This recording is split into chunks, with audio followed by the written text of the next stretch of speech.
Guys good morning. তো মর্নিংটা শুরু হয় এক গ্লাস ছাতুর শরবত দিয়ে, তারপর এলাই একটা লাঞ্চ কমপ্লিট হয়ে বিকালে চলে গেছিলাম ঘুরু করতে।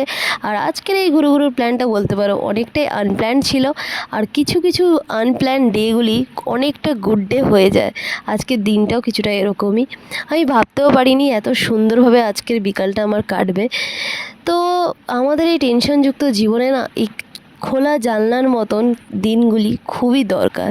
তো আজকের দিনটাও কিছুটা এরকম। আশা করব তোমাদের ভিডিওটা অসাধারণ লাগবে, কেন কি আমার দিনটা খুব ভালো কেটেছিল। তো বিকালটা এত সুন্দরভাবে কাটানোর পরে সন্ধ্যাবেলা গেছিলাম মেলাতে। আমাদের এখানে মাতা পূজার মেলা হচ্ছে। আমার মনে হয় মেলাতে মনে হয় 3-4টা কারণে যায়। এক হচ্ছে কেনাকাটা করতে, 2 হচ্ছে খাওয়া দাওয়া করতে, আর রাইডে চড়তে। আমি রাইডে চড়তে খুবই ভালোবাসি, কিন্তু আমি যার সাথে গেছিলাম তার একদম ভালো লাগে না। তাই জন্য কী উপায়, খাওয়া দাওয়াতেই কনসেন্ট্রেট করলাম। তো খাওয়া দাওয়া করে আমি চলে আসলাম বাড়িতে। আর তোমাদের যদি এই ভিডিওটা ভালো লাগলে হিউজ থামস আপ দিও। দেখা হবে নেক্সট ভিডিওতে। এখন মতন টাটা।